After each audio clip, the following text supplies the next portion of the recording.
semua, balik lagi sama aku, Riza S. Subroto. Gimana nih kabarnya? Semoga semuanya tetap sehat ya. Dan untuk video kali ini itu request dari seseorang karena dia tuh minta tolong aku buat gimana sih cara mengatur keuangan tidak tetap, karena dia itu seorang pedagang gitu. Jadi aku mau coba aja buat bantu cara atur keuangannya. Sebenarnya dia tuh chat sekitar tanggal 6 Juli, tapi aku barusan bisa bikin videonya sekarang. Maaf banget ya agak lama, tapi karena aku ibu rumah tangga biasa ya, jadi pekerjaan ibu rumah tangga tuh banyak banget. Dan aku juga harus sesuaikan jadwal dengan si bayi, karena kalau dia rewel aku nggak bisa buat video. Jadi aku tuh curi-curi waktu. Ketika dia tidur siang, aku baru bisa bikin video, dan itu harus cepet-cepet karena dia kalau tidur siang itu sebentar, dan kalau kedengaran berisik sedikit aja dia bisa kebangun. Jadi aku benar-benar harus cari waktu. Oke, lanjut aja ke videonya. Di sini aku udah tulis judulnya mengatur keuangan tidak tetap. Dan untuk pembahasan kali ini itu cocoknya untuk ibu rumah tangga yang membuka usaha di rumah ya, tanpa bayar sewa atau tempat. Jika kita memanfaatkan rumah untuk tempat usaha, itu udah ide yang bagus banget menurutku, karena kita nggak perlu keluarin uang untuk bayar sewa setiap bulannya atau setiap tahunnya. Karena untuk sewa tempat aja itu udah gede banget, sekitar 500.000 per bulan kalau di sekitar rumahku. Dan untuk per tahunnya ada yang 6 juta, 7 juta, bahkan bisa lebih. Dan itu rugi menurutku ya. Jadi kita usahakan aja apa yang bisa diusahakan. Jadi memanfaatkan rumah untuk tempat usaha itu udah bagus banget. Kita cuma perlu menambah uang modal aja. Jadi kalau modalnya selalu bertambah, maka usaha kita akan tetap berkembang dan maju. Dan kalau modalnya tambah, pasti penghasilan juga akan bertambah. Oke, di sini aku udah tulis pendapatan mingguan, jadi aku aturnya per minggu aja ya.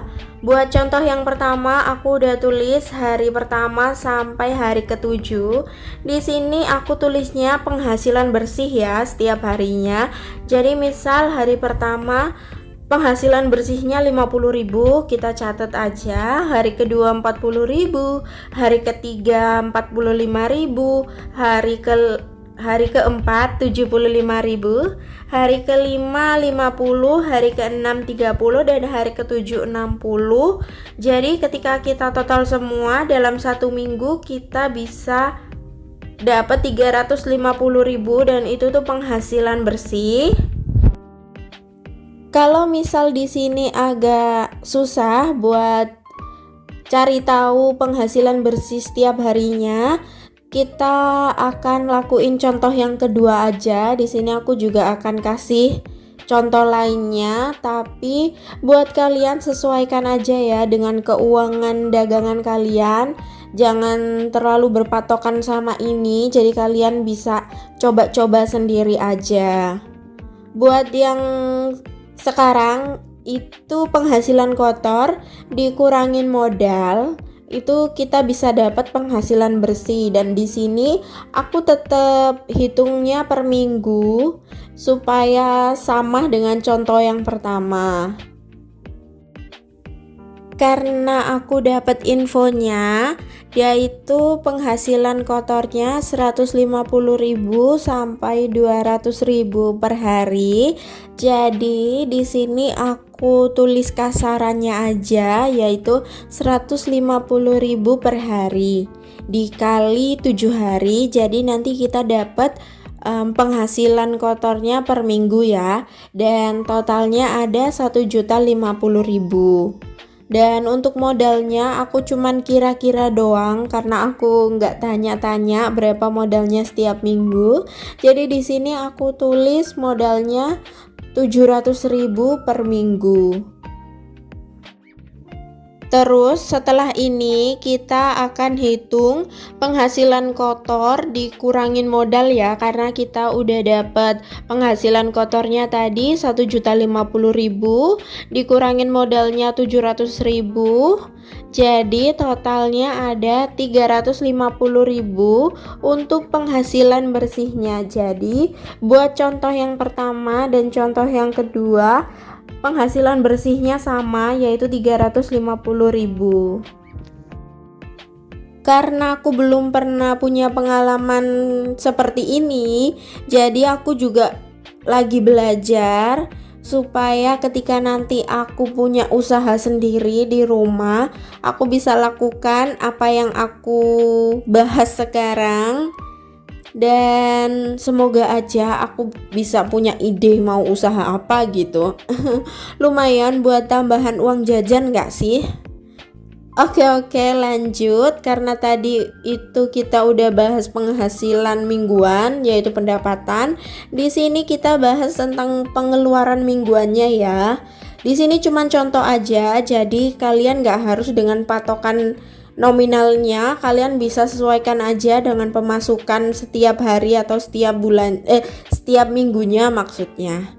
Oke, buat yang pertama ada tambahan modal. Ini wajib banget menurutku, jadi harus tetap ada tambahan modal di setiap bulannya. Dan yang kedua ada kewajiban atau cicilan. Yang ketiga ada belanja sayur. Yang keempat ada nabung. Yang kelima ada jajan anak. Dan keenam ada pegangan ya. Dan untuk setiap poin yang aku tulis, menurutku ini udah penting semua. Apalagi buat tambahan modal dan kewajiban itu harus dipenuhin dulu ya. Dan untuk nominalnya di sini aku cuman kira-kira aja. Untuk modal, setiap minggunya kita bisa tambah uangnya 50.000. Untuk kewajiban kita bisa sisihkan uangnya setiap minggu 100.000. Untuk belanja sayur 100.000. Untuk nabung ini sesuai dengan kemampuan aja 50.000. Untuk jajan anak 20.000 dan untuk pegangan 30.000. Jadi untuk total satu minggunya ada 350.000 ya, sesuai dengan pemasukan yang tadi. Jadi pembahasanku tentang mengatur keuangan tidak tetap untuk ibu rumah tangga yang mempunyai usaha seperti berdagang itu udah selesai ya. Dan untuk pengeluaran, untuk pemasukan juga udah aku kasih contoh. Jika ada kurangnya aku mohon maaf. Kita bisa sama-sama belajar dan saling sharing. Kalian bisa langsung komen aja apa yang kurang dalam setiap catatanku. Dan di sini aku juga mau kasih catatan sedikit aja.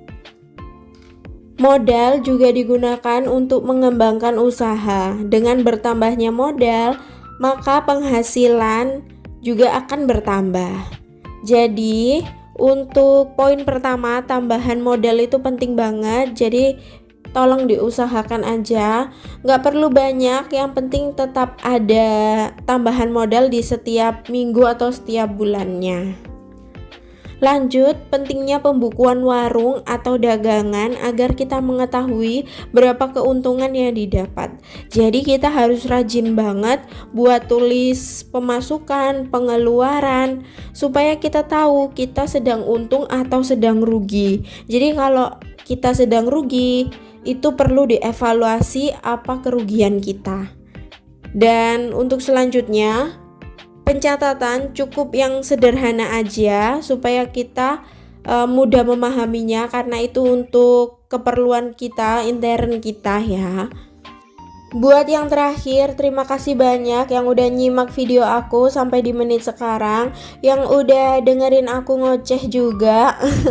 Terima kasih banyak yang udah like, komen, dan juga subscribe. Buat kalian tetap semangat ya, meskipun kita ibu rumah tangga, kita juga bisa berpenghasilan. Aku belum sempat hias-hias dengan stiker lucu karena anakku udah bangun, jadi aku buru-buru buat selesaiin videonya. Terima kasih ya yang udah nonton. Bye.